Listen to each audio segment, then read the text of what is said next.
No, but joking apart, we've got a great competition. It's called #NotJustABarber.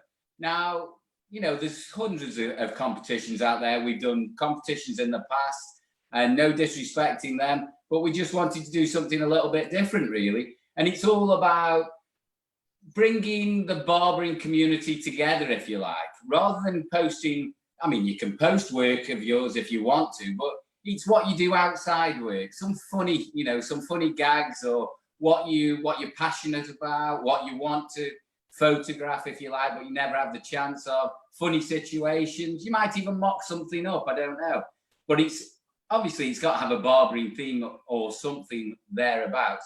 You can go on to BritishBarbers.com and get all the details, or you can just hashtag the actual Not Just a Barber, and we'll do the rest, because we'll pick them up. You can offer as many offerings as you want to, so you can put in as many fit photos as you want.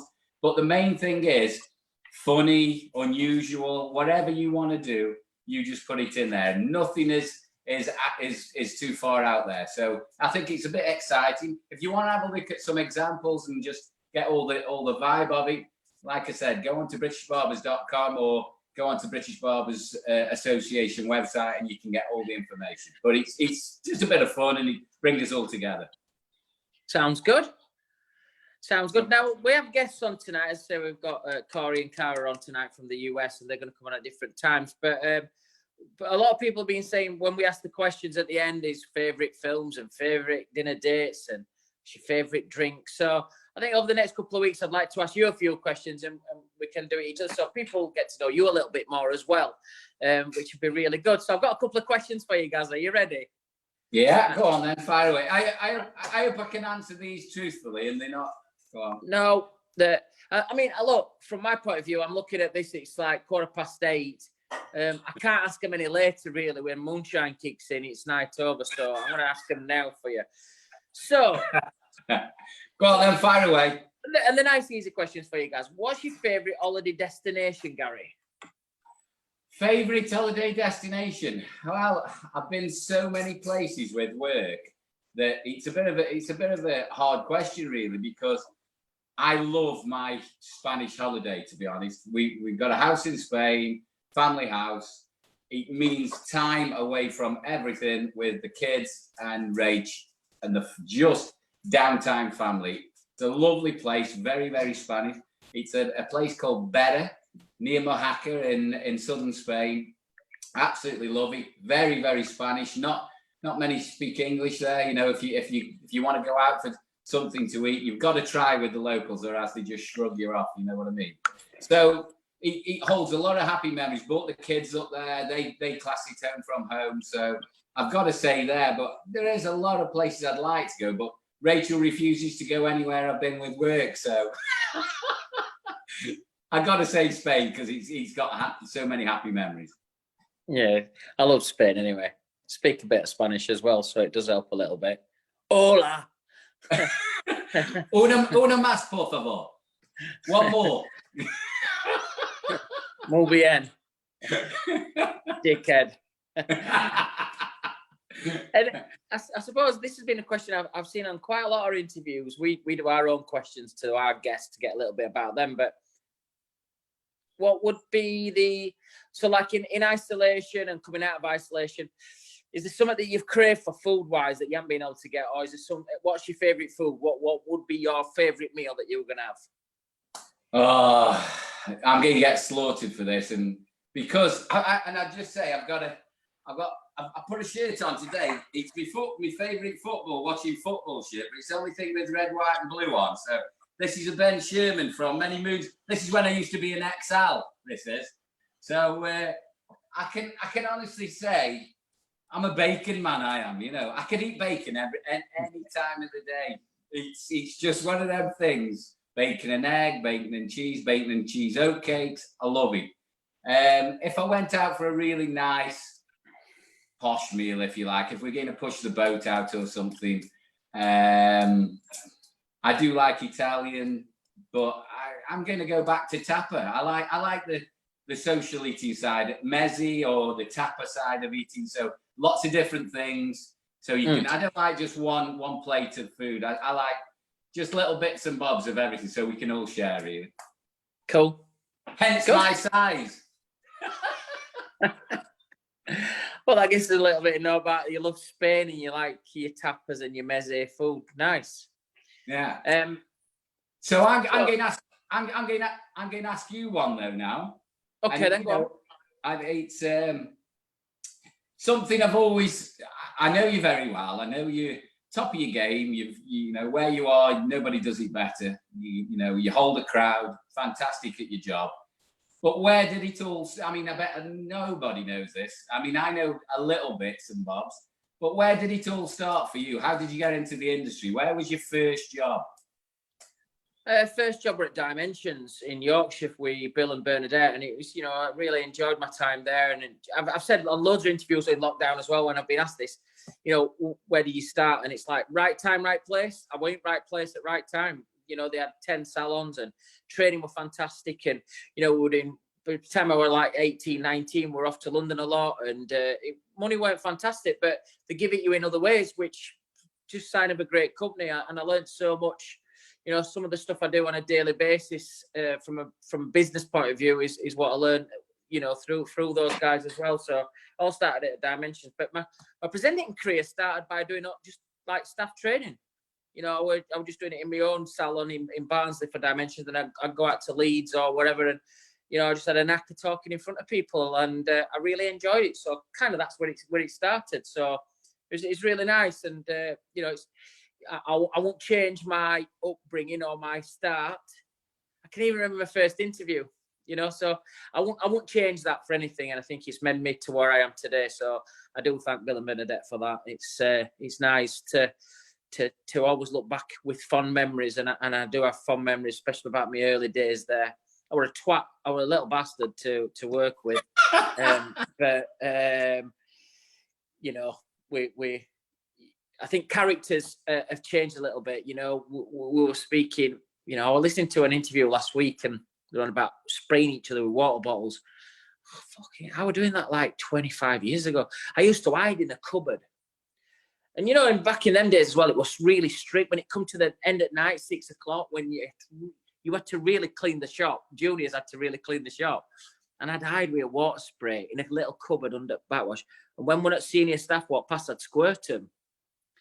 And it used to be funny because they didn't know where it was coming from because there was a tiny little hole. I do it now at Salon International. I'll come out the big stage area in the back area at Wahl, and I'll have a water spray and I'll squirt it in the air. And I'll put it behind my back and just pretend not something. And you can see hairdressers like looking up at ceiling, going like that. I'm like, what? There's a leak here. Excel's got a leak. And it still amuses me to this day. I still piss myself doing it, watching people when I spray people with water spray. So look, that's it. I think our first guest's ready, flying in from America. I think Kara's ready. So I think Trevor's just getting her through the waiting room right now. I'm going to let you introduce her, Gary, because obviously you know a bit more about this brand. And I'm really excited to see what she's got to say. And hopefully she'll give us a better insight to what's happening where she is. And I've got some questions for her. I'm sure you have as well. So over to you, Gaz. Who's our first guest on Barber's Arms tonight? Okay, so we've got a young lady. I haven't met her personally. We've had some dealings with her. It's a brand that she works for now, which is called SportClips. Huge brand. I'm not going to go into the brand because she's going to tell us all about it. The lady's called KARAH Fowler, lovely looking girl, bit fiery, from Arizona. She's worked all over the States, but she's her actual job, if I get it right, KARAH, is operations director for SportClips, and you do some private work as well. Is that correct? So I didn't get to hear you because I was joining on the group. What were you saying? Your official title is operations director for SportClips? Well, I'm private operations. So I do it with franchisees mostly. So not working directly for the corporation. I started with them and then moved myself to work directly with franchisees. Well, perfect. You just caught us introducing you. That's why you got the back end of that. But welcome to the Barber's Arms. Thank you for having me. I'm Gary. Simon's there as well. You can see both of us. Trevor warned me and said, you know, you're a bit of a fiery character, and well, you- yeah, you- Trevor's kind of he's gotten to know me a little bit at this point. and, So, yeah. and the hair shines that as well, outshines. Yeah, that. we went a little copper this time, so you know, I gotta do it while I have it. So, What are you And drinking, I've been Kara? told- I took a little lunch break for a Voodoo Ranger IPA. So, salute. Oh, woman after my own Salute. heart. Salute. What time have we got there? Because I know there's some states that are on a different time. I know Corey's probably 8 hours behind us. What time is it Just there? about almost 12:30. So Time for a drink, isn't it? yeah, so well, it's been a crazy day, honestly. I'm surprised I even look put together because we opened our stores today. So I've been at our franchises opening and setting up for all the sanitation. And when I left, we still had a 3-hour wait. And we have a 3-hour wait across the entire nation. It was funny because I was going to show you guys this. I looked it up real quick. I was checking out one of my stores and our entire nation. So we have an app with SportClips, obviously.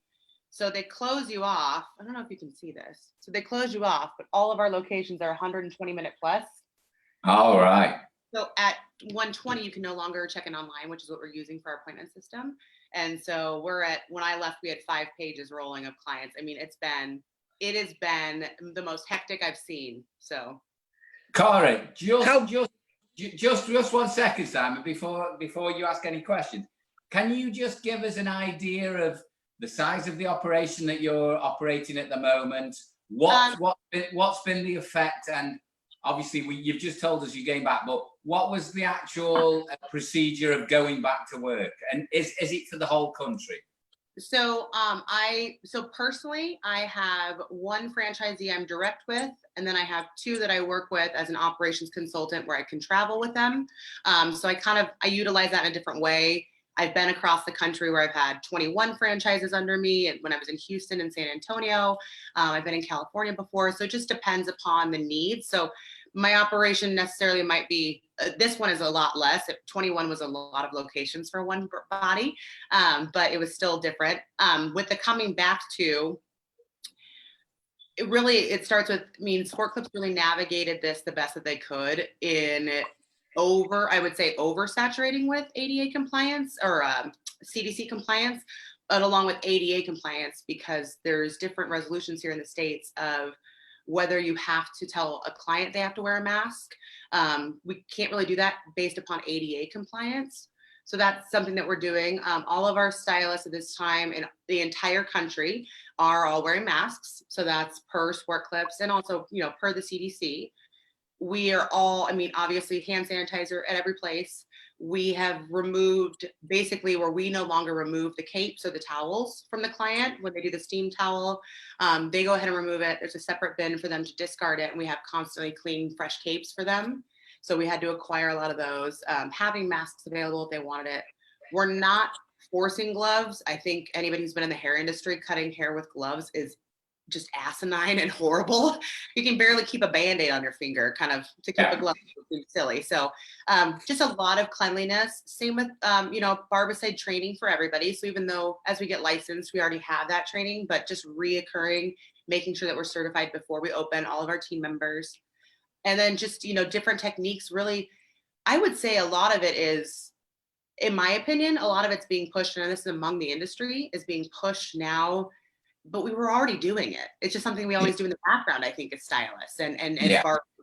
And, I say stylists because we hire in that way, but we're barbers at this point. So, Kara, I've got a question just for our viewers that's viewing in. Just to give me, how many shops do you have? I have 3 personally. No. How many? SportClips. How big is SportClips? Over 2,800. 2,800 stores. Yeah, so that's between America and Canada. And you saying at the minute, because you've reopened, that there's around about a 3-hour wait in any of these stores? That's great news for everybody who's watching, guys. So when we're going to open up, we're going to be chock-a-block. Yeah, no, today's our first day back. We had Oklahoma open right away. And so, people like myself and stylists and managers watching what they were going through. And then Arizona was supposed to be, I kind of talked to Trevor about this, which is why I'm running in between, because Arizona wasn't supposed to open until next week. So I planned this. And then they're like, no, it's Friday. And I'm like, oh, shizer. Okay. So we went ahead and opened, and then Texas did the same thing and opened today as well. So that'll be a whole new impact. Spoke with everybody I know over there, and we're kind of waiting to hear, but we haven't had anything different than this 3-hour wait throughout different states that have opened. So it's consistent. So across the whole operation that you deal with at the moment, or the company deals with, how many states at the moment are open and how many are closed? That's something just roughly. Yep. Just roughly. I either mix these two numbers up, but as of yesterday, before Arizona opened and Texas opened, we had 127 or 172 open. So not a ton of what we had. They were very small states. And like I said, I know Oklahoma was one. I know Tennessee was one.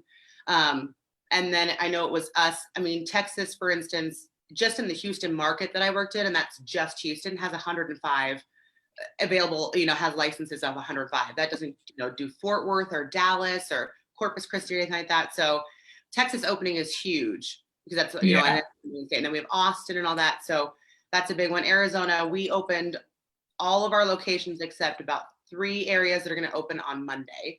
So, and we're a very large, when it comes to like a saturated state for SportClips. So we're a large one. Whether or not other states are going to change, it's been very different in the United States in that we saw them give us a deadline of say like May 30th or June 1st or whatever. And then they wait until that last day to announce whether they're going to open up or not open up. And we've had a lot of that consistency where all of us are sitting with bated breath. And that means SportClips attorneys, how they're going to advise franchisees. And then this was the first time we had it announced that we'd open on the 15th. And then they gave us the next day, they said, actually, we take it back. We're going to open up the 8th.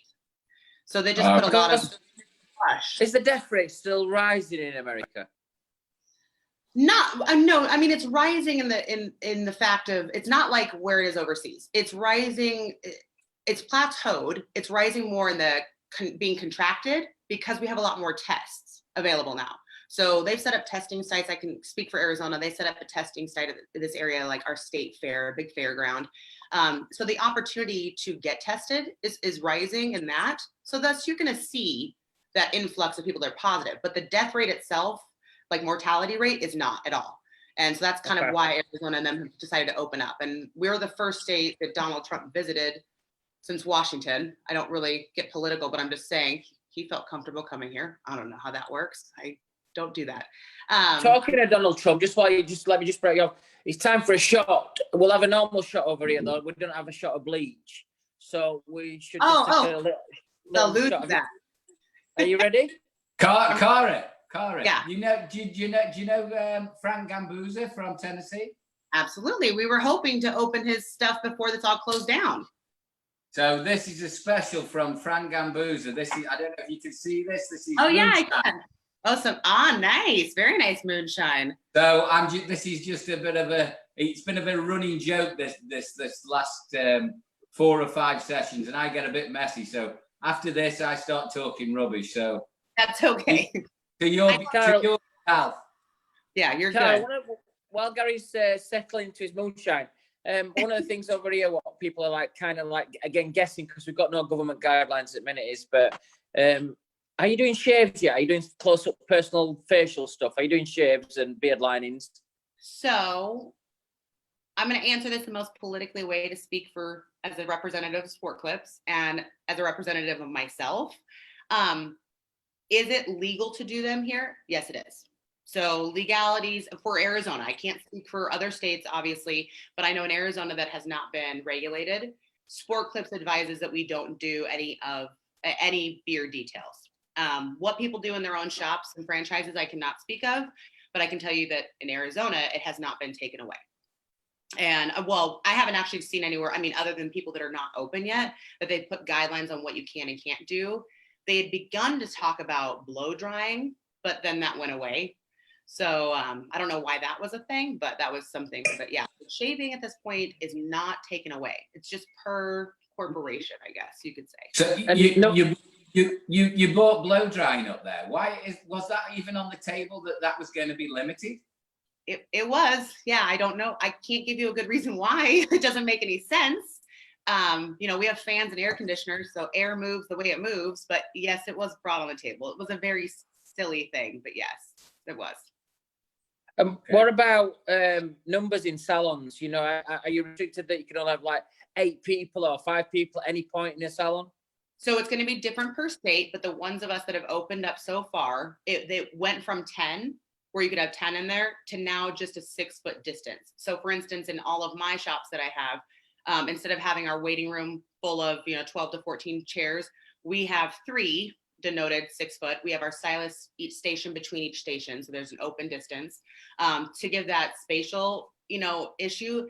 The problem with that is when it comes down to it, spitting out guidelines this quickly of we have this time for you to open up, and then within 3 days saying now you open in 3 days, there's not a lot of opportunity to put in lines. A lot of our stores are put in business complexes or shopping centers, so there's already lines of other people. So we had to kind of go together on how do we get people to wait outside. And so we've been really trying to acknowledge them to utilize our online check-in system.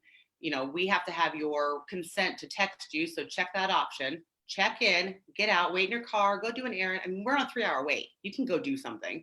And we'll text you and let you know that, hey, you have 10 minutes to get back to your reservation, and kind of utilizing that as our appointment system, because we don't do appointments. We have the capabilities, but it's just not something SportClips has decided they want to take on.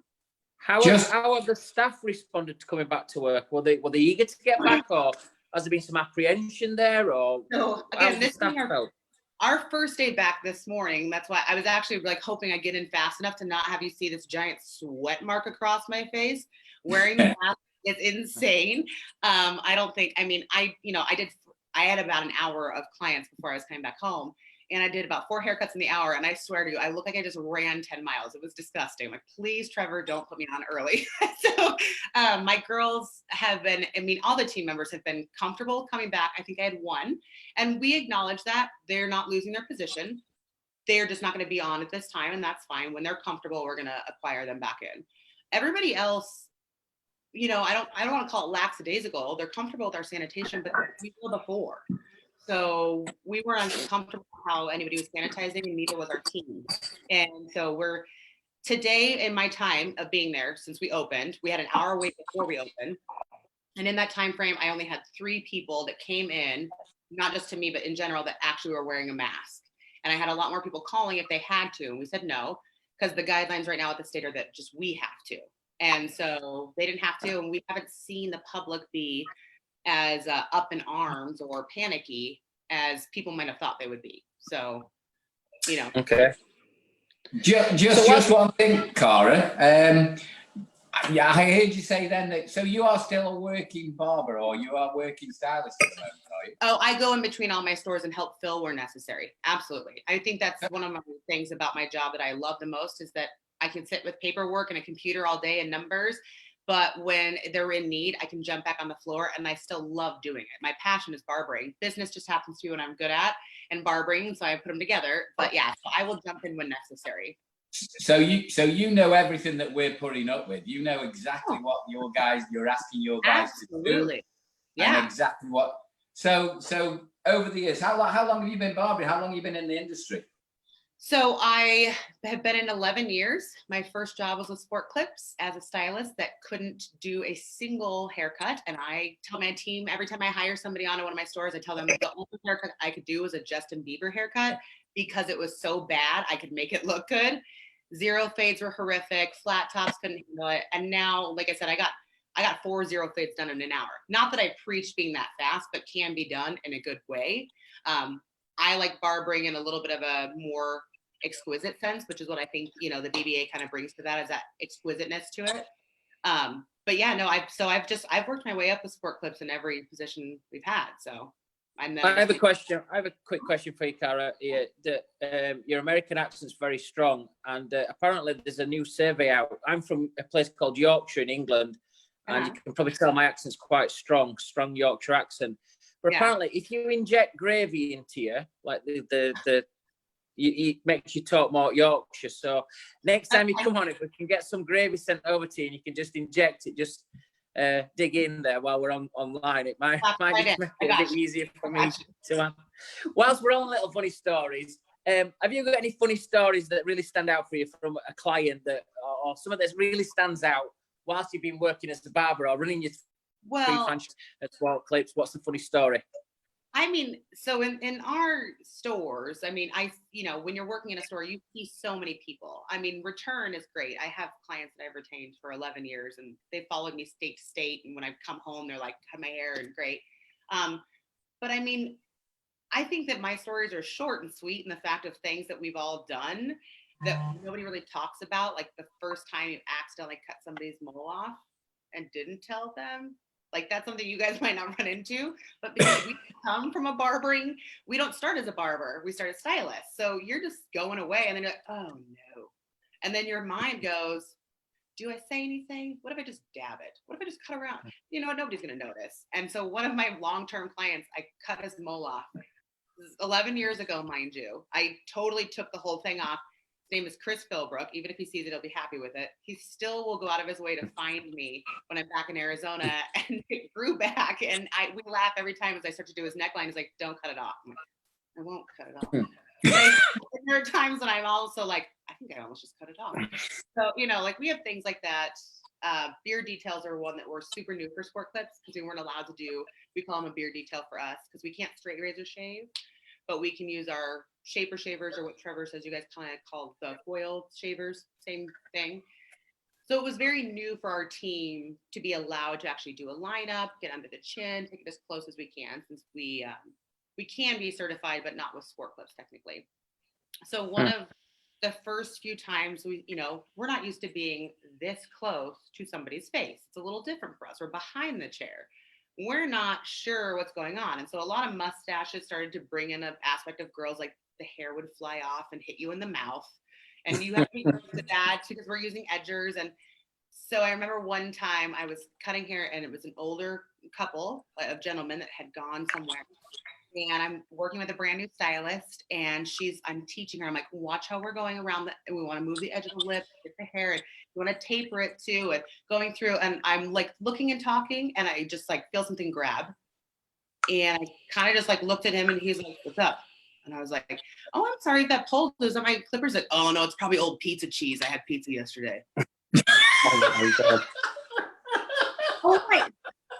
I have never in my life, I tell that to my stylist, like I had to just be like, oh, okay, yeah, totally. Old pizza cheese, wouldn't it be? But yeah, absolutely was the moment that I was like, some people just don't care. They just don't. And I look at pizza so differently in my life now. It's just so a lot. Listen, I can't have another pizza now. I've got pizza. That's me done. Grab the corners when you're done. Just get the corners, okay, guys? Like the SportClip interview now has done me for pizzas, which are not bad for my diet, guys. I told you wouldn't like it, but yeah, we have some weird things. The thing is, KARAH, you're talking to two guys here who are wearing beards, and mine's quite a bit longer than his, and we're never going to eat pizza ever again now. But if you do, just get a wet nap. I mean, just be considerate. Yeah, it is the weirdest experience, some of the things. And I think the difference between being like a male barber and a female in that sense is the situation is very intimate. And so with SportClips, we are 99% women in our stores. So we will employ men. We absolutely do. It just tends to be that that's the way the brand rolled out and the way that it's kind of stayed. And it works well for basically the brand of men that we work with are ones that either don't want to see a barber because we're fast and casual, or they're not comfortable seeing a male barber, which I find silly, but that's everybody's comfort level. And I want to say Americans are kind of silly when it comes to that stuff. That's my personal feeling. And we've had some great male stylists, but they do an amazing job. They have clientele, but the men refuse to do our MVP, shampoo, steam towel, freaks them out. So with us being females, we spend a lot of time with guys, and some of them just kind of get attacked weird. So, it happens, the things that are said, I'll leave your imagination, but there's things that are said and done that you're just kind of like, oh, yeah, no, I get paid a lot more if I was doing that. So no, this just, so. Anyway, KARAH, we need another shot. Simon? Yeah. beer, I'd be down. You should have some tequila or something on that. What's your favorite drink? What's my favorite like liquor? Yeah. It would be tequila, an añejo tequila. That's my jam. But you have to remember Cinco de Mayo just happened for us, so we are out. We'll send you some of that later. Well, I don't know what that is. Please put it in the mail, Trevor. We'll send you my address. It's rocket fuel. Is it? Oh, well, hang on a minute. Before you ask for a sample of that, just watch the last 2 weeks' interviews about 9:30, and then see if you want to have any sent to you. I did watch them, and he did say it got a little silly. So I think that's why he put maybe me on earlier, because he knows I could probably get silly, and he felt like this would not be a good match with the fiery redhead. So, you know. I think Corey's had to start drinking early just to catch up tonight, because he said, I've watched the last 4 weeks, and he says, I need to have a drink. And we've had a few guests as well said, I can't come on Barber's Arms because I don't drink. You can come on Barber's Arms if you don't drink. Of course. You just don't find it right. Just pretend. Just say it's in your tea. Just lie. So you know this morning, Cara, when you've been in your businesses and that, have you seen any like nightmare haircuts? You know, people's home cuts coming in. Have you seen any like disasters? Absolutely. I got one today. He had a for real mullet, but only on one side. So it was funny because as some of them we were checking in, I'm like navigating everything, helping my team know what to do, and he walked in and I was just like, no. And everybody was like, I don't know what to do that. I'm like, don't worry, I'll take him back. And I was like, and did you get checked in, sir? And he's like, yeah. And I was like, what's the name? And so it's a tailor. So I just put him as a request for me, because I knew they were just like, what? It was like, so I have my head shaved under here, but it was like this for like 2 inches, and then like thick hair, and then his hair again, bald. Like he just didn't know how to get where he wanted, and he's just been wearing a beanie and his mask up over it.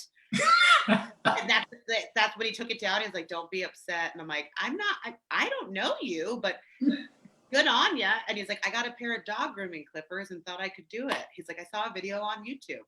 Well, there's a reason we have a job. So, I mean, the biggest thing that I'm seeing is transformations. I have not recognized the clients as they're walking out. It is, their hair is so long and so dense. Anybody else, I think, has just shaved their head at this point. So, but most of them just look a mess. I've got a controversial question for you, and just answer it naturally, and however you feel it comes, whatever comes to your mind first. You're not going to offend anybody, because I'm going to put it on your toes. So for years in the UK, we've probably looked at the American barber scene as probably very traditional, but probably not as strong as the UK in terms of style, panache. And then I think Europe over the last 5 years has really caught up together, the guys in Rotterdam and things like that. But working in America quite a lot, obviously the brand I work for, Wahl, is an American-based company. And I've been lucky enough to come over for the last 20 years, but I've seen a gradual progression in terms of barbering. And Gary's the same, he goes out that. Where would you rate American barbering at the moment, globally? What would you say it's, where would you put it in? What do you say?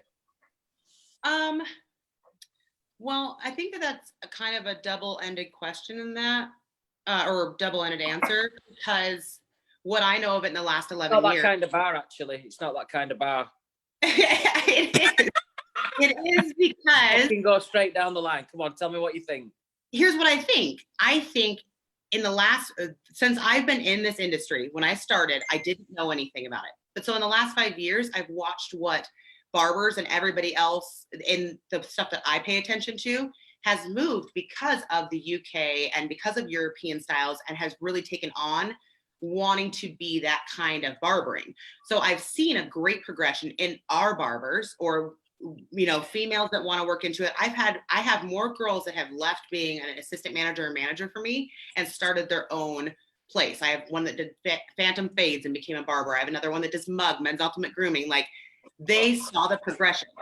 I do think, though, that it came from the European UK side. So I don't think that American barbers taught themselves. I think they took a lot from you guys, and I think they're progressing. I wouldn't say that I feel that we have a traditional style that's clean enough. I think they need more introduction of that clean, classic barbering style, because we just kind of we have some weird styles that I think are out there, and just the way that they deliver a zero fade or technical stuff, or, scissor over comb. But those are all differences between, I think, in the UK and European areas. You guys give a lot more time to the actual cut itself. And we don't, in America, everybody's fast and instant. So we have to find a way to get that cut in a lesser amount of time. And I think, Cara, what I've found as I've traveled around the US as well, you get a lot of people going into Cosmo school and then changing over into male grooming or into barbering, but don't necessarily take the barbering license, do they? Because you can do that changeover as well, can't you? So I think sometimes there is a need for, perhaps I'm just throwing it out there, that there's needed a little bit more intense training on the barbering side to just to make that difference. Yeah, no, I actually spoke with Trevor about that the other night. I've been in some instances of people that have tried to put this into their program. I was speaking with Trevor about the programs that are American programs that I wish that they would move, or if I had the influence to get a company to go into it. Absolutely does. I didn't even know that I would need shears really for my because they didn't teach you that. So mine was experience on the floor and falling in love with it. But we don't have those programs that teach that. And now in certain states, for instance, Arizona, you don't have to go to barbering school to get a license to straight razor shave. So you can just go to a certified class and learn. Personally, I'm not ready for that. That's just murder for me. I will just be honest. I'd love to learn the technique, but I'm not going to learn it just by getting certified. I'm going to go to school for it. But yeah, we don't incorporate that at all in Cosmo school. And as you see with America, we have a lot of fast brand haircutting systems. So if we want them to achieve that and maintain that, we need to start using the schools to incorporate barbering as its own. So I agree 100%. So Garry, just take me to, go on, Simon, you're on. Ask me that question when I've just asked Cara. Can we put my hair on his head in that green screen? Like, Cara, you asked me the question about what I've just asked you. what? Ask you About, if I think the UK is ahead of the US?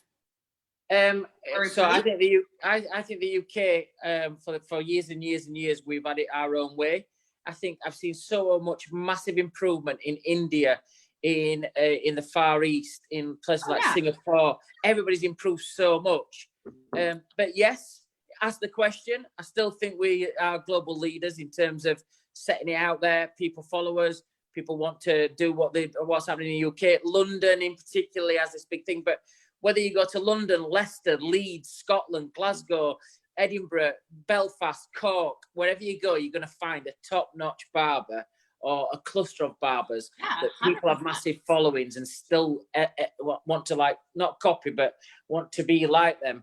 And I think globally we do set the trend for this in terms of what we do. You know, that's the only reason we're improving is because we're watching you guys go through that. We're learning trends straight from you guys, and that's what I'm seeing is that the barbers that I know here don't follow other American barbers. There's a few, we have like Fern the Barber and a few like that, but they're following international barbers is what they're learning, their fades and their cuts and everything else like that. So that's why I say I think it's improving here, but it didn't come from the ground up is my feelings. It came from you guys. Can I ask you a question? Whereabouts? I know you based in Arizona. That's correct. Mm-hmm. Yeah. So where do you love to try? I know your job's taking you all over the States, and you know Simon's already touched on that. We've worked all over the States into Canada as well. Where's your where do you if you get a job and you say I'm going to some particular place, where's your favorite place, or where do you really like traveling to? Well, so I got to go to Puerto Rico to see if we would take on Puerto Rico. We did not, but that was great. But if in the States, I'll say I would think Colorado. I really liked Colorado as a state in general. They're pretty neat, it was a great, my least favorite, and I hate to say this because this is going to hurt hearts if my friends watch it, but my least favorite was Houston. But I think that's because for the time that I got moved there for my contract, they said it never rained. It didn't do any different kind of weather. And then within 6 weeks, Hurricane Harvey hit. And I'm like, you mean no rain? Oh, no rain happens. Well, so that was a rough one. So I would say Colorado is my favorite so far. Oh, cool. So our SportClips going to come to the UK. I have asked, I have discussed it. there is discussions of what we're going to move, but I think right now there's obviously a lot of solidarity. It doesn't right now, from the way that it's been vocalized, it doesn't add up yet with the trend in the UK right now. And I think that's the thing is, yeah, I've worked in a lot of different operational settings. Like in restaurants, we call things fast casual or fine dining. SportClips is a fast casual where we do a proper haircut. We take more time. Our team is quality over quantity. So that's an improvement. And we always have our MVPs, our thing, but we still want to do it in a nominal amount of time versus when you guys open up, you know, if you have Robert Cromie, yeah, he can do a great haircut and get stuff done, but it's going to be a lot more time and the price is different. So we kind of hit that niche market. We're never giving you a $7 haircut. We're not a Great Clips. We never will be. We're going to charge what we charge, but we'll give it to you in a timely fashion. So there's so much training and so much schooling that goes in with SportClips and their brand that we have to see across the country if people are comfortable with that. And I'm not sure it is yet. And I think Gambuza's is a great one that's going to open up. And since they're trying to work together with SportClips and that they already have those licenses, I think that's a really cool mesh coming with them because it's bringing that really old school barbershop with what SportClips has realized about being quick and monetary and what they do with their training classes. That I think that's a big portion of what we're going to see as a new venture of trying to get into this more barbershop completely quality. So, you know, for viewers that's, sorry, Gary, do you know for viewers that's listening that don't know about SportClips, what's the theme? Is the theme all on like sport kind of memorabilia and sport themed? So it's changed over the years. When I first started, there was memorabilia everywhere, and it was like, you know, football and our kind of football and baseball and stuff like that. Now we've taken that and taken kind of the kitschy thing away. So it's very clean. The colors are the same, red, black, white, or gray. So same colors. We still work with a lot of NFL and MLB, but it's very clean now. There's no more your uncle's garage sports memorabilia. It's a very clean, streamlined, but yes, it is still sports are on TV when we have sports. We don't now. So now I've kind of let the girls watch all sorts of weird stuff on TV, but guys like it. But yeah, so it is still geared in that very family, take me out to the ball game kind of thing. That's what I think Gambuza will be good for. So I'm just bringing up Frank. I mean, I love Frank. I've met Frank numerous times. We work very closely with Frank. He's a great guy. Those sorts of brands, they're always going to be there. Do you think because of what's happened in the market, do you think anything's going to change? Do you think we're going to lose brands or brands are going to get stronger because of this? What do you think the whole thing's going to do? No, we already have lost brands, you know, and I'm not going to call out brands and I just prefer not to, but I will say that there are some larger brands that we've already lost or portions, private sectors of that brand groups that are lost. We know that SportClips stays on account for that, obviously for their own fiscal reasons of being able to, you know, it's a smart business to know what businesses already have a build out. It costs a lot of money for a franchisee to build this out. So we need to know who's going down, what we could go in and offer a franchisee a lesser price to build that franchise. So we keep an eye on that. You know, there's some big ones that you guys, I'm sure, aware. I mean, this isn't hidden news, but you know, with Regis going, with all them kind of moving on and going bankrupt, and some of the way that their parties are going bankrupt, there's some big ones that unfortunately lost out. And you know, my heart goes out to them because I know what it's like to build a business, and it stinks that it didn't work. But we will be utilizing that and acquiring people in that time frame. It's really, you know, it's all we can do at this point. We're not cheering for you to go out of business, that's for sure. So, I mean, maybe. Fantastic. So. Well, KARAH, it's been a pleasure to have you on the show. I can't wait to get out there and have a drink with you in a proper pub anyway. In a proper you have bar. to get to an 18-8. You got to show me how you get to an 18-8. I got a few down the street. Yeah. We'll go out there and tell me how it works. So. Cheers, baby. KARAH, we'd like to finish off on Barber's Arms with some quick fire questions just to get our viewers and our listeners to get to know you a little bit more personal. Oh, okay. We'll go. Here we go. So, what is your favorite destination? Where do you most like to travel to? Costa Rica or Australia? Costa Rica. Nice. And what's your favorite movie of all times? True Romance by Quentin Tarantino. True Romance. Yeah, I find some of these films all right. I find some of them fucking weird. Who would be your ideal dinner date? Besides me or Gary? Well, dang it. Okay. Well, now I got to think it over again. Oysters and like a place to play arcade games, like bowling, mini golf, something silly. Oysters. Oh, so we're just setting the scene, you see, at minute. So we've got Kara sat in some nice place in Costa Rica, watching True Romance, eating oysters. At that point, what movie would you like to watch as well? What's your favourite movie? You just said that. I love that. Drunkie. Oh, sorry. I'm jumping in.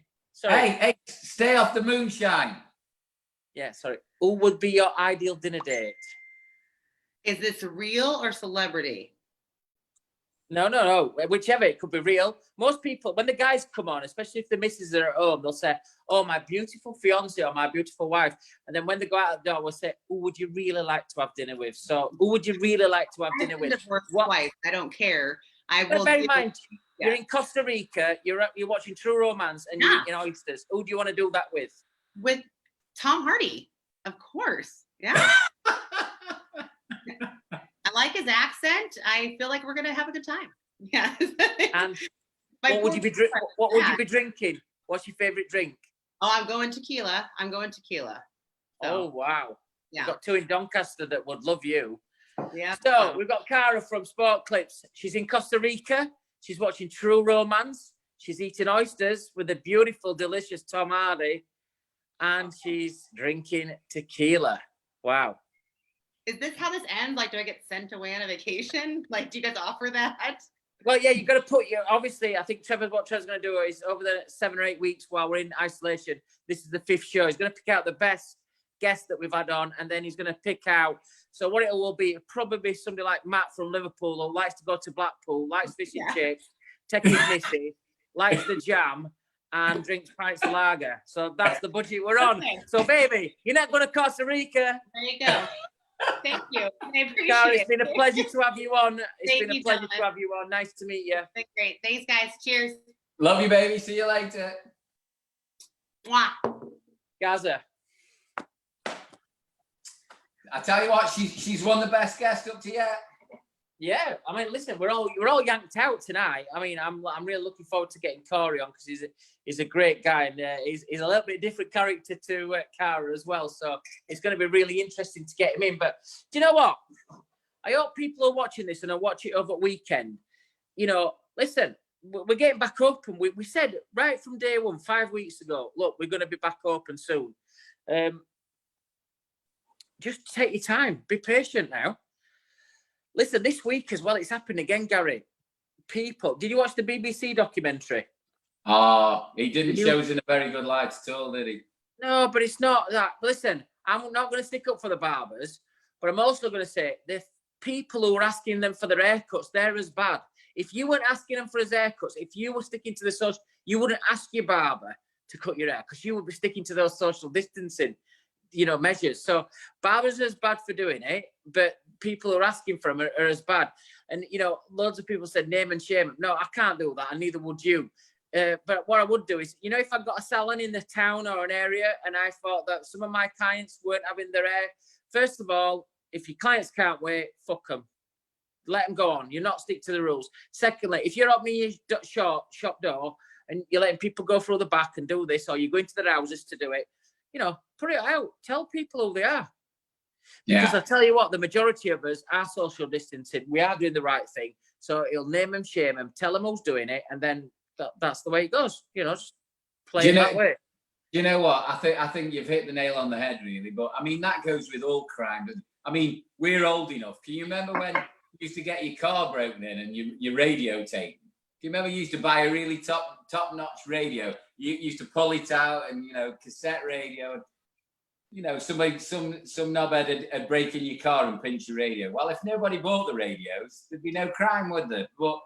And I see what you're saying, but I think it's when barbers are doing this, when we're all suffering. I mean, I've seen Gary. I don't know if you've seen it, but Gary was on. He felt like he'd been hard done to over his you know, his payment to this week.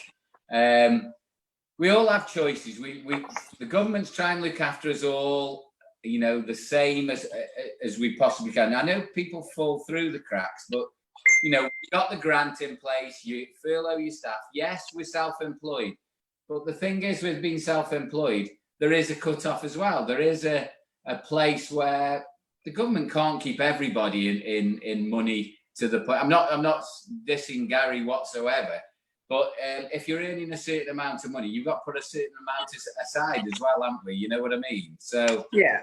But I do feel like when these barbers are taking clients, I know it's the client's fault, but there's always going to be a supply and demand thing, and always, even if it's drugs, you know, stolen goods, haircuts under the radar, whatever it is. But I think what we've got to remember is as well, you've got to have integrity, haven't you? You've got to have integrity for yourself, even from a point of view of business, your personal life, everything. If you've got no morals or integrity, you're gonna, you know, go off somebody else's misery. We're all trying to do the right thing. These idiots are opening up and taking clients. I mean, one guy, I listened to it, and you know, obviously my phone's been red hot over, you know, what we're going to do about this. What the BBA going to do? It's being red hot, asking people where you get that bastard moonshine from. That's why it's being red hot. No, but you know what I mean. The thing is, it's like, what we're going to do about it? The BBA can only do so much. You know, the NHF look after and the employers, and then we've got Hair and Barber Council. But without the government stepping in and doing something, people say it's up to the associations now. It's up to the Hair and Barber Council to do something. This is our time. This is what we should do. Unless the government allows and puts it there, we've all got to stand together and pull in the same direction. I'm getting off my soapbox now because I'm going to fall off. No, listen. That's why I mentioned it. Look, I ain't gonna get involved in naming and shaming people. We're gonna bat it every week, but just fucking stop it. Get on with it. Stop asking people if your barbers are listening. Tell your clients. You know, for the people who've done it well, just put a notice out to tell your clients, don't ask me because there's other barbers doing it. Shame it all. Just you don't have to do it. You're all clever. You all know how to do social media better than me and Gary does. Quick shout out to everybody that's joining us. We've got Salve, we've got Carl who's joined us, Ellie again, Vagabond Barbers. We've got Raymond who joined us, Mary and Gary Jackson have joined us. Tony Roberts, hope you're well, mate. I keep watching your photographs on Facebook and you know, looking at how your progress is, and keep sending us messages as well. We've also got Jasmine who's joined us. We've got Joff from Savills who's with us. Got Danny and Co. We've got lots of people who keep joining us, which is really nice. We're looking at we've got Michelle and Jasmine from Canada as well. So love them guys. Ross and Jackie, everybody who keeps tuning in every week. And I know there's thousands that watch us afterwards on the views, which is really nice. And we have said, as soon as we get to 10,000 views on one of the shows, we'll definitely then decide to come out live and take Barber's Arms out live when lockdown's over. Now, at the minute, I don't know where that's going to be, because it's probably once lockdown comes out, it's probably still going to be a little bit different in pubs and bars and restaurants. So we'll have to play that one by ear. But we've got Robert Grosvenor, we've got Michelle Caprio, we've got Phil Jarman, and we've got Ed Kavanagh as well, who are all joining. Can I just jump in there as well, Simon? So next week, we were going to do it this week, and it had been really good for VE Day and everything else. But next week, we've got, and I know we spoke about this earlier, but we've got 20 people that we're going to allow on straight onto, we're going to go live with them. And if they're going to, what we're going to do is, if you send a message tonight, so text the message onto the Facebook Live and put in, I want to join. And then Trevor, in his wisdom, is going to pick 20 people to actually come on and join us next week give us a, it won't be, you know, it won't be a full slot, but it'll be a cheers, guys, and allow them on. Guys, we got Carl Shaker, we got Hazel Mulholland as well. I watched something the other day which really, You're all going to laugh at this. It's funny. I watched Carl Pilkington on an interview and Idiot Abroad guy. And he was on about when he's in a car sometimes on a long journey, needs a wee. The best thing to wee into is a water bottle. Now, unfortunately, I've looked all over the house. These modern houses, we have no water bottles in them. It's all electric blankets or whatever. So if you do excuse me, I couldn't find a water bottle, but I'm just going to have to just quickly relieve myself at the toilet. Can you hold the fort, Gary? Are you kidding me? No, honestly, I've had 3 beers and 2 glasses of wine. Honestly. Scooby-Doo. Where was that cafeteria he sent you? Well, it's for BBA one. It only lasted like 8 hours. Like these bastard masks everybody's getting. I need it a bit more. Go on, get you off. Right, give me 2 secs, guys. Gary, you're in charge. It's up to you. Thanks, mate. You idiot. So, guys, anyways, while Simon's just going the back road, I don't know what the back road is in his local pub, but it's usually cold, dank, and a bit smelly. But hey, we'll soldier on without him. Can I just say as well, a huge thank you to everybody who's following us. We cannot, because we're doing this at Zoom Live, we don't actually have the feed. We don't have the Facebook live feed in front of us. So we're always relying on Trevor, which is coming from Australia. So you can imagine we're always relying on Trevor to feed us the information of anything that's going on Facebook Live. So please send your questions. Please say your hellos, what you're drinking, what you're doing at the moment on VE Day. It's a really, really historic day, 70. You know, it's fantastic that the whole country's joining in. I've just heard outside, I've got the doors open on the pub at the moment, the window open on the pub, and I can hear Vera Lynn or something going on. So I'm guessing the Queenie's been on. She's done a little bit. Unfortunately, we've overlapped, and the sing-along for Britain at the moment is on at the moment. So we just thank you all over the world as well. All these guys in Canada and the US, Middle East, Australia. Is your barmaid playing up again? John Cash on Amazon Music. Huh? Is your barmaid playing? Whoa, Alexa, off. Sorry. I thought that was the barmaid playing up. No, trying to get Alexa to play We'll Meet Again, Vera Lynn. It's Alexa. just been on. You've just played it? No, it's just been on though. It's on Sing Along Britain, I think. Oh, hold on a minute. Alexa, play Vera Lynn, We'll Meet Again. We'll Meet Again by Vera Lynn on Amazon Music. No, we're not allowed.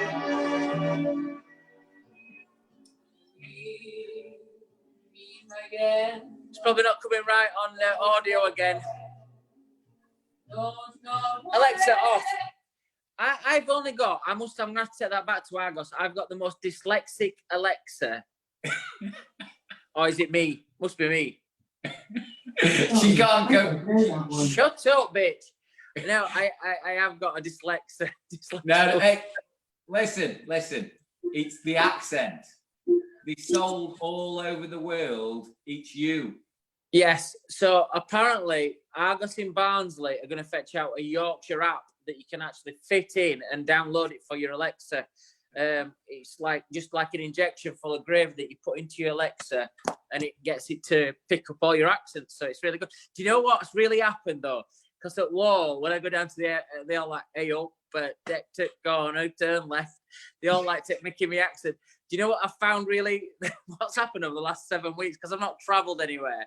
My accent has got really strong. So like, when I'm talking to people, I'm kind of going, can you slow down? Because I can't understand you. I went, oh, I've known you for 20 years. And I'm like, yeah, nice, but your accent's really strong. I'm like, well, I'm not talking any different, am I? But I think what's happened is that I've probably not realised with being around home and stuff, which has been really nice as well. It's my accent has crept up on me again, which I'm proud of being a Yorkshireman anyway, so I'm not bothered. It's voted the most sexiest accent in the UK, actually, voted by people in Barnsley. Yeah, I was just going to say, your local pub. Yeah, we did it. We did a survey, and it was it was really good. What are you drinking, Gaz? Well, I'm just on the moonshine again now, but I'm going to crack open a nice IPA. It's 6%.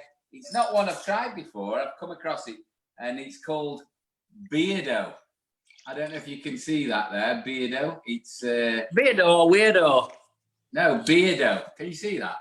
It's got a beard on there, but I don't even know where it's from, to be honest. It's one I've sourced, and I'm going to have a look at it now, and I hope I'll give you the lowdown on it in a minute. Nice. Oh, it's bloody lovely, that is. Fantastic. I recommend that one. That's my wine, that is. I'm afraid. Do you know what? I always struggle with. You might have this as well, but when I do travel, I'm a bitter man. I drink Bass. I do. I'm not going to not name drop because I do love it. Bass Brewery out of Burt. I love it, and it's our local drink. Robinson's is good as well, but I've found that, you know, if I'm drinking in the house, which I don't do very often, or when I travel, IPA now is the new Bass for me. When you know, what do you struggle to find something you like when you're a lager drinker, though, aren't you? You're full of chemicals and I was speaking to a pal today about a microbrewery and stuff, and we're looking at some business ventures for things in later in the year, and I can't drink it. I honestly, I struggle. I like a really nice lager, and I'm not stuck to one lager. In my local, we'll have Moretti on draft, and we have they'll have like Carlsberg and Carlin, and Carl Smith likes a Carlin, and I'll drink either Stella or Moretti. I've got to say I do like a stronger lager. I'd rather have like 4 pints of Stella than like 6 pints of Carlin. Do you know what I mean? But last couple of weeks while I've been in here, I've been drinking some nice red. Oh, I see. That's bad head material for me. Nothing gives me, when I say nothing, not a lot of things give me a bad head, but wine, man, it just when I drink that with you, it just kills me. But you know, last Saturday, I mean, Trev spoke to us after the show and stuff, and I think I was late to bed. I was talking to my pal till about 1 o'clock in the morning, and I had a bottle of wine, I had about 4 beers, and I was like, I feel a bit rough, go to bed. I was like wobbling a little bit. Went to bed, and then I was up at like 6:30, and we were all talking on our group. You were lost to rise, actually. I think Rachel had made you a bacon sandwich, which obviously fits in with your story tonight, that bacon's your favourite thing. But I'd done like lots of notes for interview. I felt a bit dodgy last Saturday morning, but I did get up very early, and I did loads of notes and loads of work for interviews this week, just because I was like, I were up for it. Do you know what I mean? It was like, it was nice. Just while me and you are on, while we're waiting for Corey to join us, he's just on his way into the waiting room now. But a couple of questions. Hi, Ken Lee. Ken Lee's just joined us. Hello. You okay? Shamon. And is that your Ken Lee? Yes. Is she wearing the gear again? Yeah, she'll have all gear on, no problem with that. She'll be all set to go, ready to go. You want tell her when we have the test before we go on, you want make sure she's out of shot.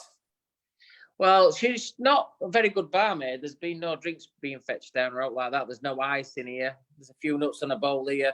I had some tigers in freezer, but barring that, I've had to look after myself, because that's just the way the modern woman works, isn't it? You know, everything's equal around the place, and once I've finished all my ironing and my washing and my tidying up, then I can get on with my normal day job. Do you know what? I have found over this last 7 weeks, I've really found, realised and almost found myself, really. My lady has been using the dishwasher wrong for the last 15 years. Do you know that?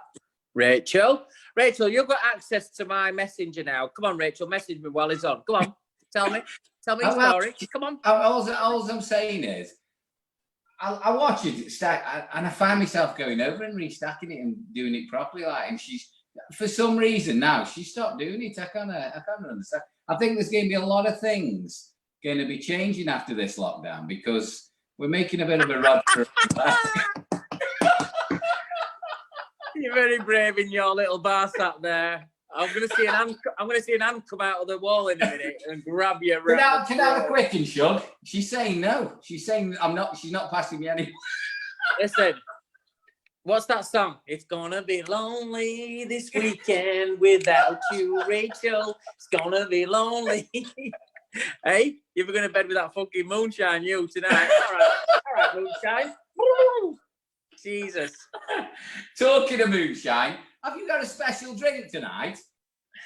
Do you know what? I am in a minute. I mean, really enjoying my wine. And when I have shots, and I know Jackie and Ross love to watch me cringe when I'm drinking that very expensive tequila they bought me.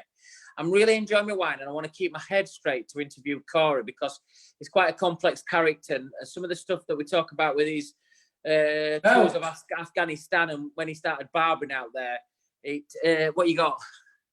I thought you said we were having. Martini and lemonade. Yeah, I'm gonna have one in a short while. Yeah, you have yours on tap because you are James Machin Bond. You are. I don't like the olive though. I'd rather have a cherry. Guys, just before Corey comes on, this is just for all our UK views and people who are watching us. I have some of this, like, you know, where I'm like at exhibitions, they're like my cup finals. That's when I can really go do my stuff with my team. I love stages. I've had a bit of a downer this week with this because I'm trying to be pragmatic and I'm trying to be positive. And I know I have to speak about it. So this is what we should do on these shows. You don't hold back from speaking. So I'm going to say it as it is. I am worried about Salon International with professional beauty running at the side of Salon International. 60,000 visitors at Excel in October. The Excel has been used as Nightingale Hospital, one of them. And I know it's been underused, but the NHS had to do what we had to do to protect the NHS. So thanks to the government for doing that. But what's your views on exhibitions? Do you think they're going to go ahead this year, or do you think we're looking at 2021 for this? Well, again, I think it's very, very hard to second guess anything. I think, do you know what? I think Anna, you know Anna that we had from China. I think it's going to be all about consumer attitude, really, because they might say tomorrow, right, everything's back to normal, we're all good. It's not going to be the same for everybody, is it?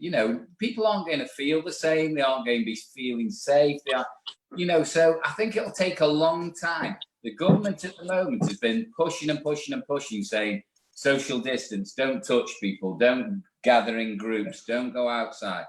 You can't suddenly turn around to people and say, right, everything's okay now, we're all good, everybody go back to normal. That's never going to happen, is it? And I think it's going to be a slow and gradual process.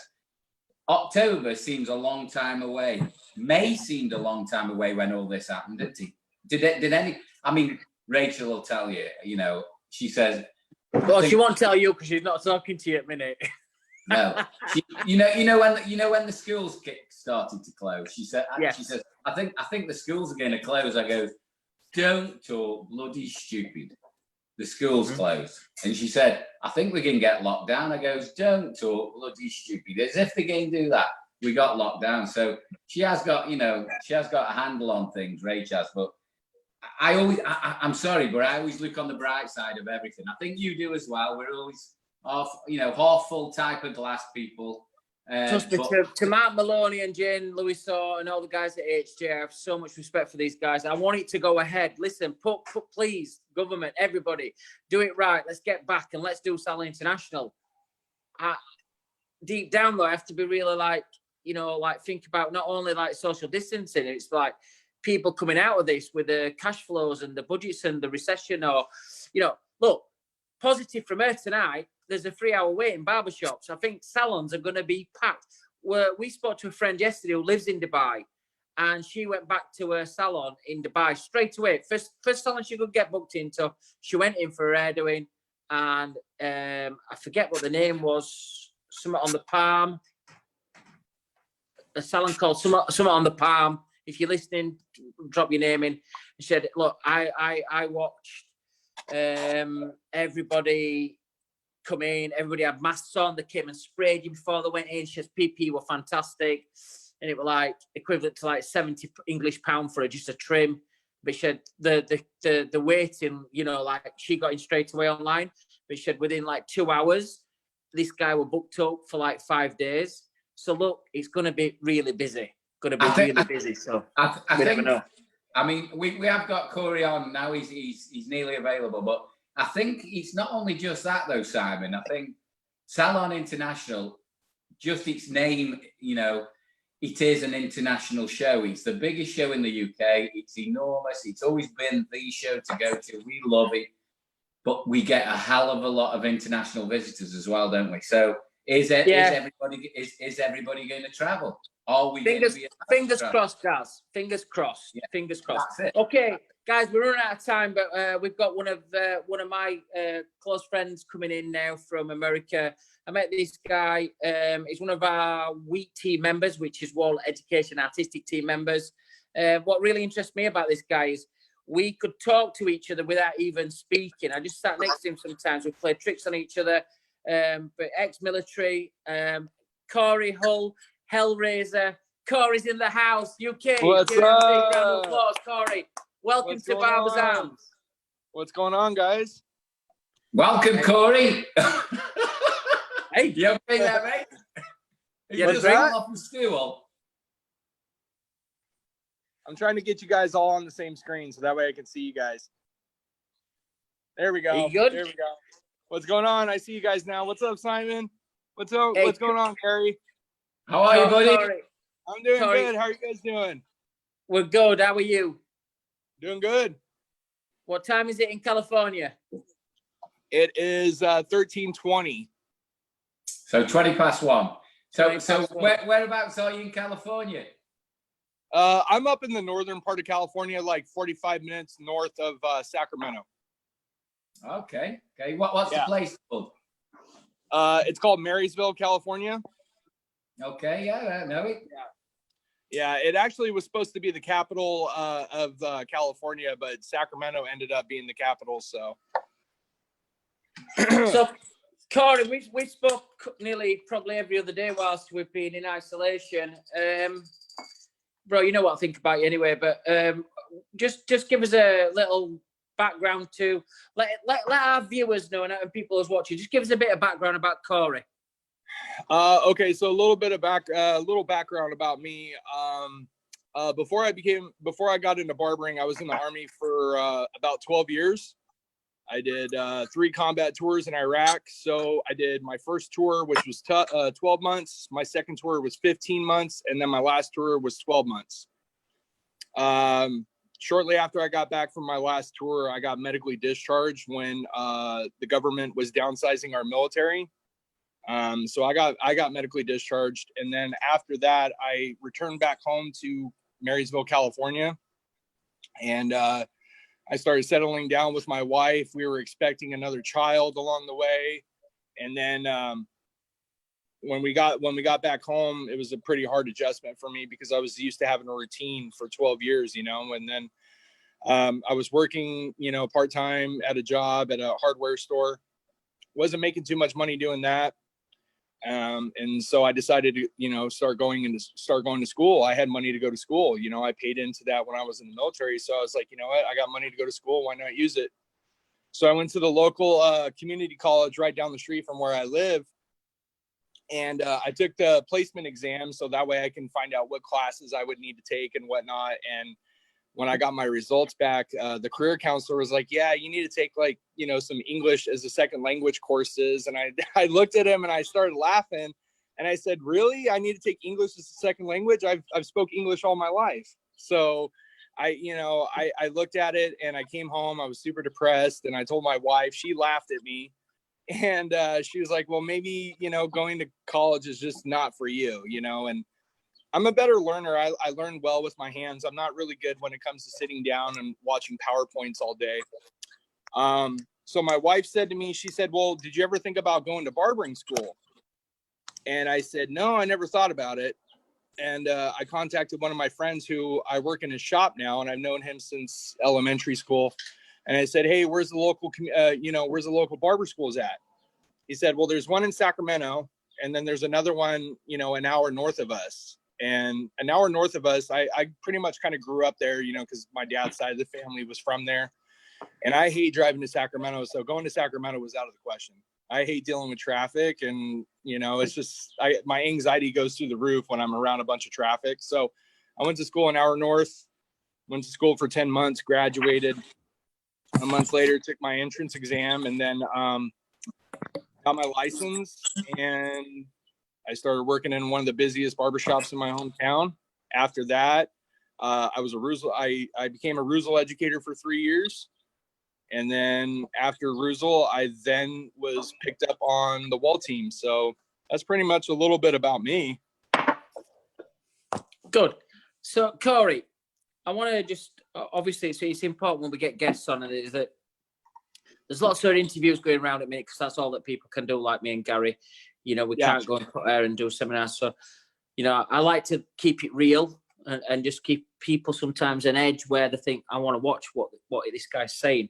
And I know you were tuned in today to when we watched Jim Shaw on. Corey, I want to ask you a question. Look how patriotic this guy's are. Just put your hand up. He's got the American flag tattooed all across his hand. That's patrioticness, that. Today in England is VE Day, 75 years since we had victory in Europe. And, you know, we're very patriotic. We and you speak all the time about being patriotic. You've done so many tours there. You know, a lot of people are struggling a little bit mentally through isolation and, like, no money or getting back to work or stresses of being around family. Have you got any tips for people that, because you've gone through it, mate, you've gone through tours, you've seen people blown up and shit like that. It's funny.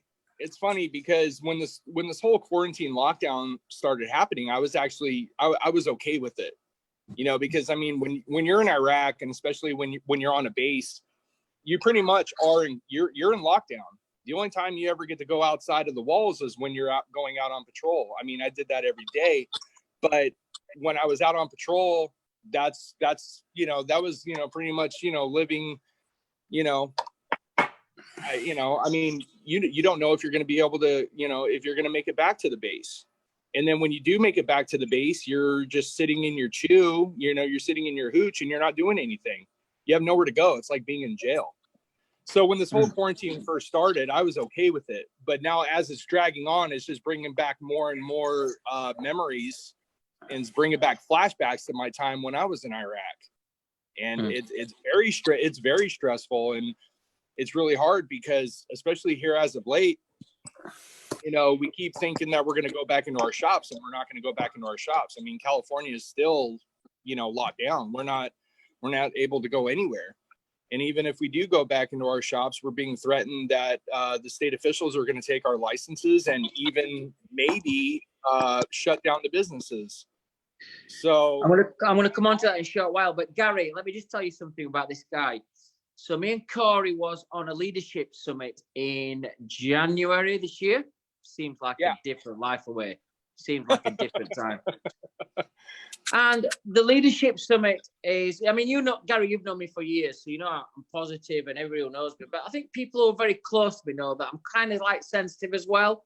And I have a lot of like, I ain't got any deepness in me whatsoever. There's no skeletons in closet or whatever. But I am very temperamental in terms of moods and stuff, because I think just because you do what you do, so sometimes you have big eyes, and then reality sometimes is a bit of a low. This guy who did his was amazing training. It was a leadership summit, but we had to do certain things about ourselves. And I was sat next to Corey, and he came down. We went outside for some fresh air, or not so fresh air, and we came back upstairs. And I looked at him, and he looked at me, and I think we both could have burst into tears because it was questions about ourselves and to dig deep. And we both looked at each other, didn't we? And we're just like, man, I'm struggling. Yeah. And I knew what, because he told me his past. And I said to him, Gary, I said, I just kept saying to him, are you okay? Because the stuff was so deep. It was amazing training. And I've learned so much from it. You know, I use these words all the time. The mood of our country, the mood of my group. And it's all from this training that we had, this leadership summit. But me and Corey were sat next to each other. Gary, you've probably had it as well, and people who are watching probably have it. When you've got somebody who you connect with straight away, and you kind of sit next to them without even looking at them, you actually feel what they're feeling. It was weird, weren't it, Corey? We're just kind of weird. Yeah, absolutely. Yeah, you know, like I said to you, I think automatically me and you just hit it right off. You know, we hit it off the bat, like right off the bat. And out of everybody, even, you know, all my teammates, I hit it off really well with Simon, and we just have a lot of common, because even after he went up, and he did his speech, I was like, kind of taken back, and that's because I'm fucking awesome, Gary. Corey, how much moonshine have you had? It's kind of hard to get moonshine around here. I don't know anybody that has any moonshine. What about you? Do you have any moonshine? I get it off Frank Gambuza all the time. He's great. He's in Tennessee. I'd love to have some moonshine, but I don't have any. I don't know anybody around here that has any moonshine. No, I was shouting Corey because he just called you Gary as well. I don't know how much moonshine he's had. No, I was saying Gary to you. I was trying to involve you in conversation. I know. I felt with what you said about Rachel tonight, you're gonna have a long weekend on your own. Corey, you were talking earlier about this is an interesting one, Gary. Corey to you. Yeah. Corey was telling me earlier today on telephone that there's some parts of California, barbers or hairdressers who are suing the state for not reopening. Yeah. Corey, tell us a bit about that. Yeah, it's funny because I actually found out about it through my wife. My next door neighbor is a hairstylist, and she does my wife's hair. And I guess she posted on something on Facebook that there's 50,000 people in the beauty industry in California that are now suing the governor because we're not allowed to go back into our shops and our salons.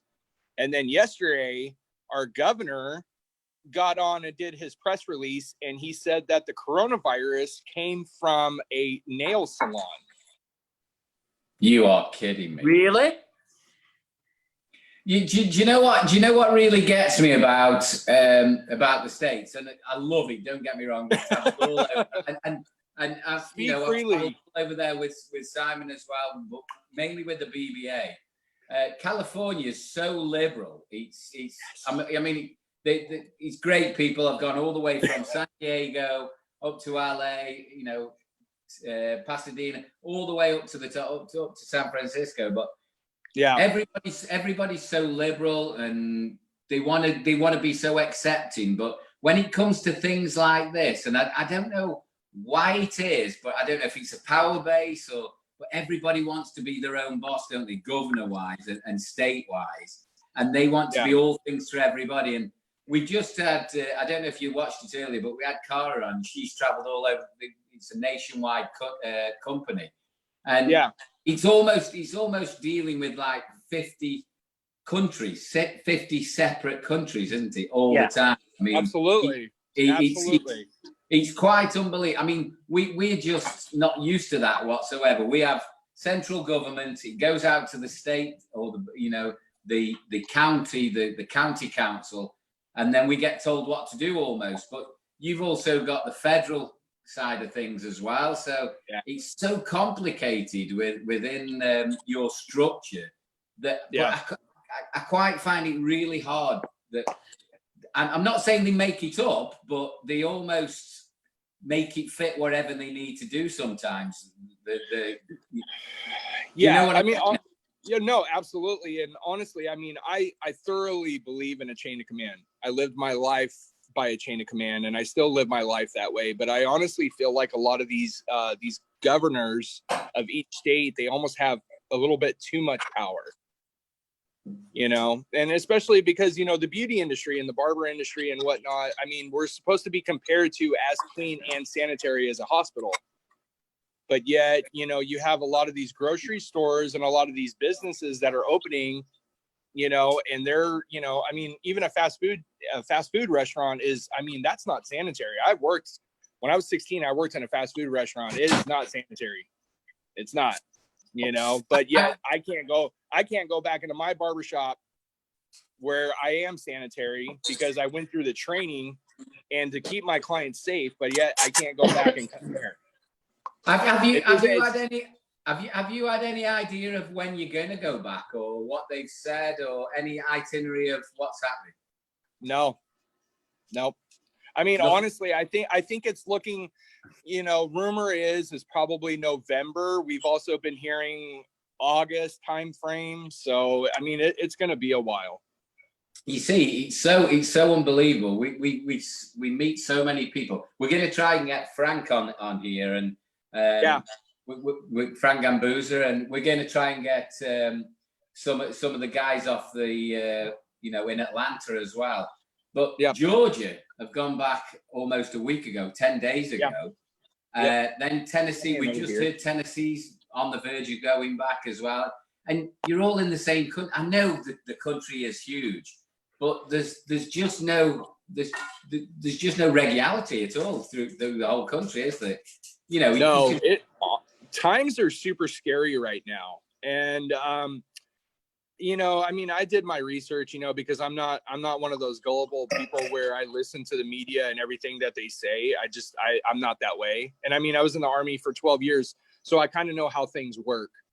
And I did my research, and I honestly, in my personal opinion, I feel like I mean, I believe, you know, the coronavirus is there. I get it. But I believe it was a big smoke screen that was put in front of all of us to scare us to something that's a lot bigger than this.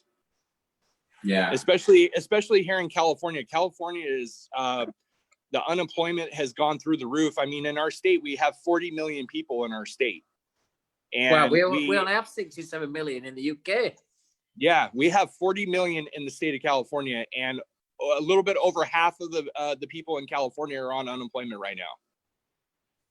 And it's scary because a lot of those people are not going to want to go back to work because they're getting unemployment, and then the economy is going down. You know, it's very scary times right now, especially with, you know, they want to test everybody here in California. They want everyone tested, and then they want everyone vaccinated. Mm-hmm. And there's no vaccination yet, though, in the US, is there? No, it's not going to be out for another 18 months. Anyway, Corey, we're going to have what drink have you got there? What's your favorite drink? I'm drinking beer right now, but when it comes to hard liquor, I drink vodka, rum, and tequila. Oh, fantastic. But anyway, to you, sir, all the very best. Oh, thank you. Yes, Corey. You as well. Corey, I've got a question for you. Now, Gary, I know the answer to this one, but it is funny. Corey, I'd like you to tell us a funny story about traveling, but I'd like you to tell them the story about when you ordered. The first time I met Corey was in an hotel, and him and the guy from the Fade guy. Which guy? Guy with the long hair, the ponytail. At the hotel? Yeah. The first night we were there, you went out for some food and you ordered an Uber. Are you talking about Andy? Yes, Andy, Ace of Fades. You know what? I was just going to get another beer because I thought you were going to take that long. You had the moonshine effect today, you have. I'm doing good no. today. Listen to this though. Moonshine shit, I tell you. Listen, you're not doing that. I've stayed in this hotel about 25 times, right? And my God. They didn't want to eat in the hotel that night. And so obviously I'm sat there and I'm talking to like some team members who I've known for years. And the new guys probably didn't just want to come and speak to me. So they all we're going to go. I said, no, if you're looking for somewhere different to eat, go to Gibson's just across the road or wherever. Anyway, Corey, tell them the story. It was like 100 feet away. So we're, I get in, I kind of got in, I think I got into Chicago probably about 2-3 o'clock in the afternoon. And I hadn't eaten all day because I'd been traveling all the way from California to Chicago, which I had connecting flights and whatnot. And then I get to Chicago and then I get to the hotel, I get settled in and I'm, some of the team is coming around and we're all in the bar area and we're drinking. And, you know, I'm looking around and I'm like, God, I'm super hungry. And Andy, the other teammate that just got brought on the same time I did, he was hungry too. He came from Florida. And I'm asking around, I'm like, where are some good places to go eat? Because I wanted some Mexican food. That's what I wanted. So Simon says, well, there's a really good steakhouse, like literally like less than a block away. And I said, okay, cool. And then I was talking to Andy. I didn't pay, you know, it's almost like we didn't pay any attention to Simon and we should have. So we go to a Mexican restaurant and the wait is like 2 hours and it's probably about 8 o'clock at night, 9 o'clock at night. And I said, fuck this, man. I'm not waiting 2 hours to get something to eat. So then I said, hey, Andy, where do you want to go eat? He's like, man, I want to go to a really good steakhouse. And I said, okay, fine. So we find a steakhouse and it had like 4 out of 5 stars. And it was like, you know, Chicago's best steakhouse that they had. And it was called Gibson's. So we get an Uber from 2 blocks away from our hotel. And then we go back to Gibson's and then we eat there. And I, you know, and normally I pay attention to my surroundings. I'm a very situational awareness guy. Like, I mean, that's how I was trained in the military. And we sit down, we eat, we order our food. This guy spends like $200 on his dinner. And I'm like probably spending like $40 on mine. We get done eating. He gets an Uber. No, did I get the Uber? I think Andy got the Uber. So we get the Uber. The guy shows up to the Uber and he was like, hey, are you guys okay? And we were like, yeah, man, we're cool. Like, you know, what's up? He was like, oh, I'm just making sure. And the guy was in the Navy. So I'm, you know, me and him are hitting it off because we're both military guys and whatnot. And he literally just pulls around the corner, pulls under the terrace, and he says, all right, we're here. And it was literally like right across the street from our hotel. Gary, imagine walking out your patio doors and walking to your shed. That's how close it was. And I told him that 2 hours ago. That's how close it was. And the guy was so petty, he took my $2 Uber ride and did not refund me my money back. I killed them for 2 days, both of them. I never let him forget it. I never let him forget it. That was so bad. I was so embarrassed. So we've got that as that was a funny story. I think it is funny, that, to be fair. Funny army story. What's funny that's happened in the army? Somewhat similar or whatever. Do you really want to know? Yeah, we really want to know. Oh man. What's the best story you've had? Okay, so I mean, I have a couple of few stories, but then a lot of them, like a lot of the things that we talked about were pretty demented. So like whenever we would get a brand new lieutenant, like our, you know, like we would always, we'd call them butter bars, you know, because you notice that they have the bar right there on their shoulder and it was the color of gold. So we'd call them butter bars. And they were literally super, like, you know, super young. They were 18, 19-year-old kids, and they were really wet behind the ears. Very smart when it came to, you know, book work, but common sense, just none whatsoever. So every time we would get a new lieutenant, which, you know, a butter bar is pretty much the rank of a private, but you're an officer in the, you know, in the army or in the military. You're pretty much like, you're so young that we consider you to be like a private. You don't know anything. So when I was in Iraq, I think it was like my second tour. Yeah, we got a new lieutenant into our platoon.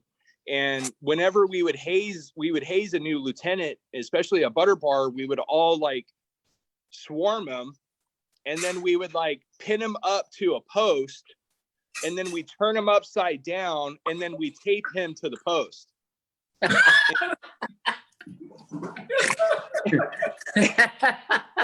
Or if we were back home in the United States and we were in garrison, we'd know where his car was.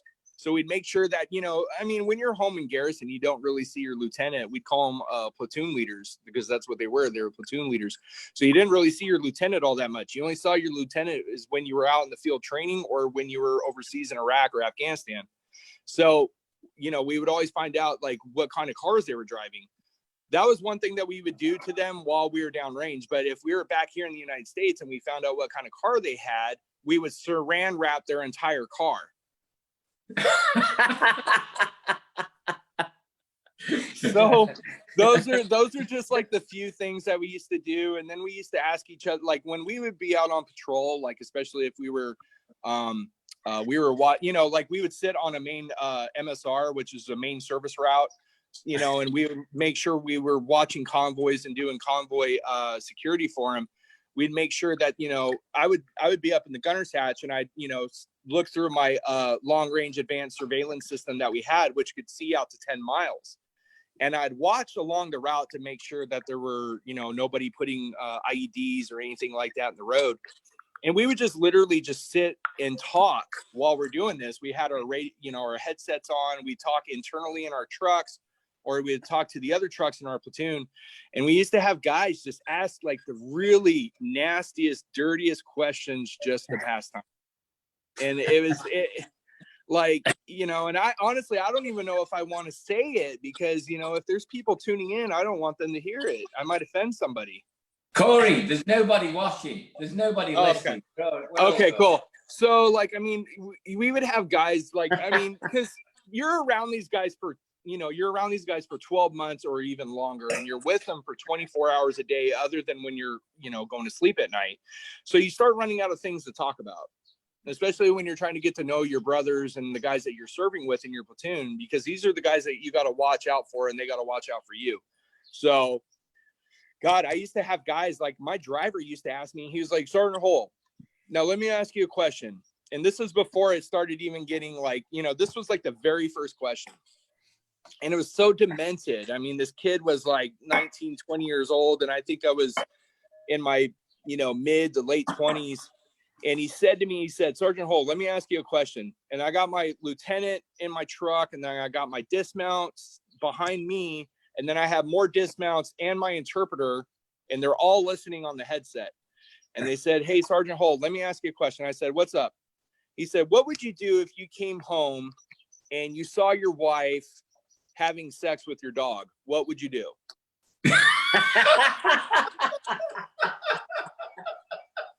Oh, fuck. And so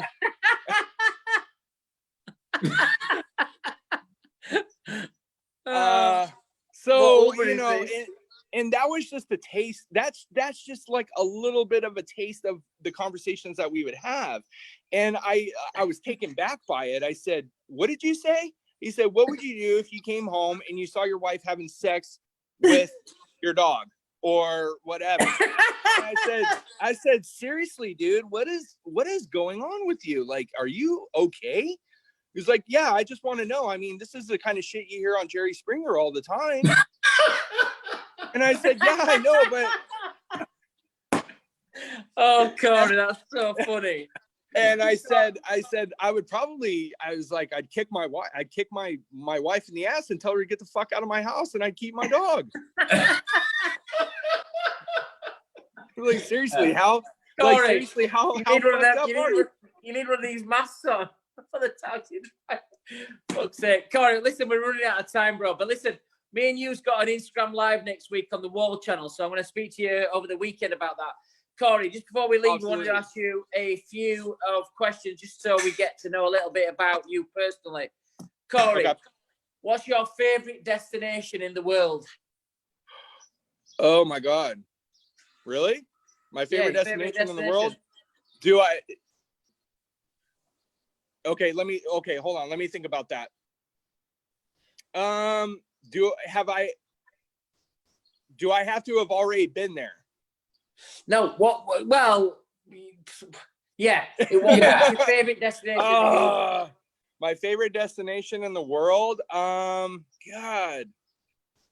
See, I haven't really been too many places outside the United States other than Iraq, Kuwait, and Holland. That's it. So Iraq, Kuwait, and Holland. What's your favorite destination? or somewhere in the States.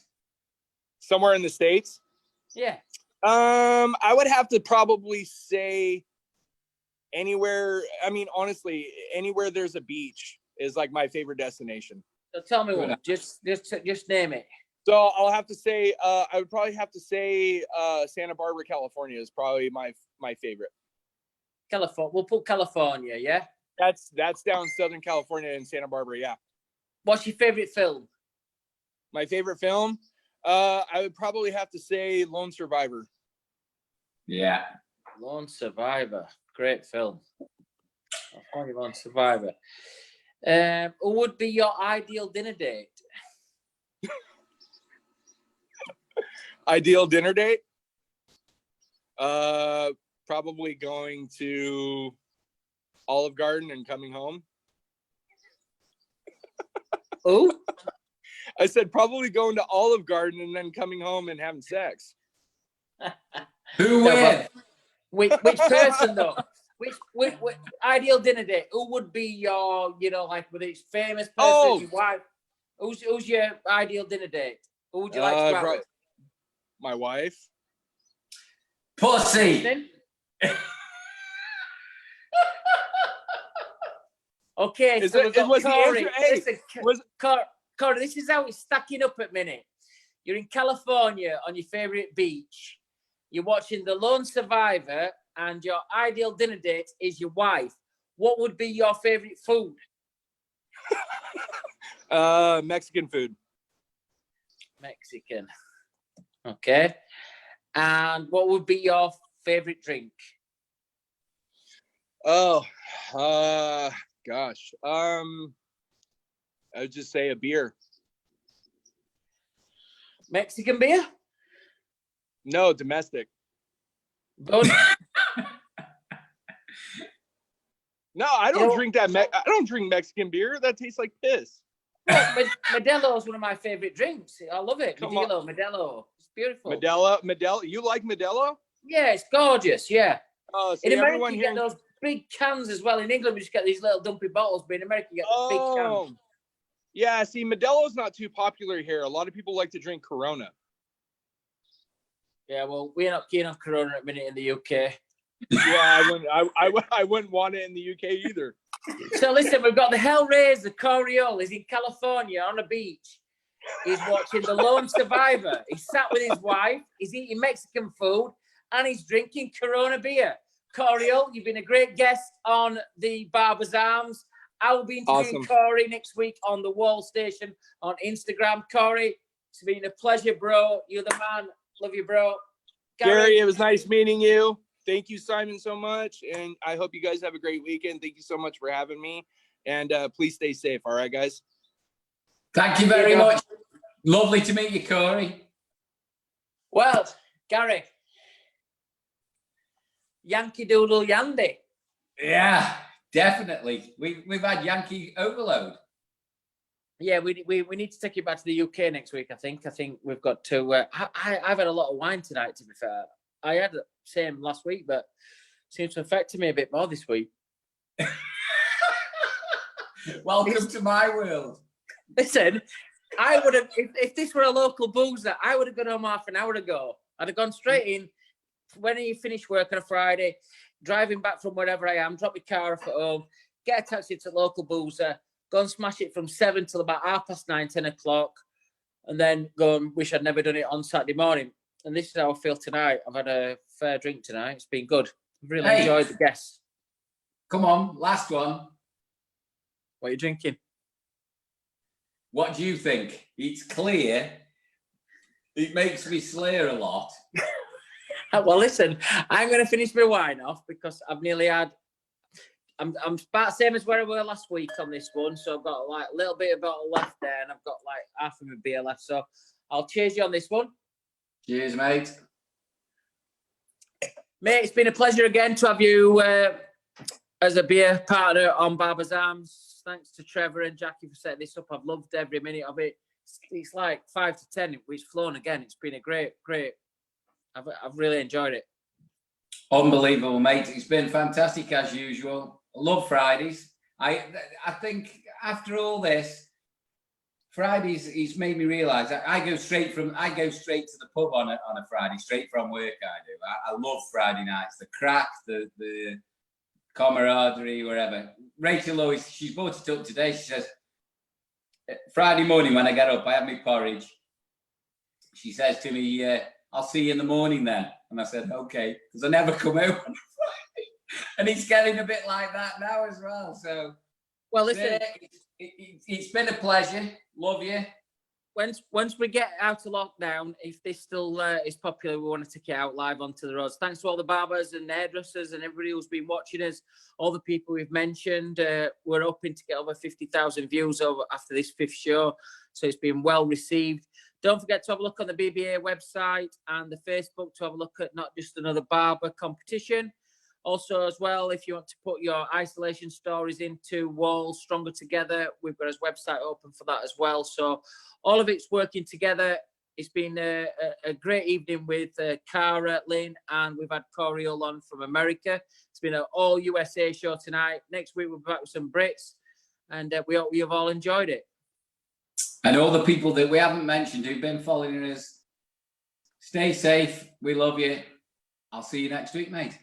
Stay safe. This is it. 75 years ago, people who sometimes are a little bit old, and your grandparents and people who are in nursing homes, they did what they had to do to make sure that we've got the life that we live today. So tonight, and I'm sure you've watched the Queen's speech, and I'm sure you've done your minute silence at 11 o'clock, and I'm sure you clapped at 3 o'clock, and I'm sure you did your 9 o'clock stuff. But whatever we do tonight, let's just take his hats off to those guys that did what they did 75 years ago. So I salute you. I am today what you for me there. So really fucking proud to be from Great Britain. Love you all. See you next week.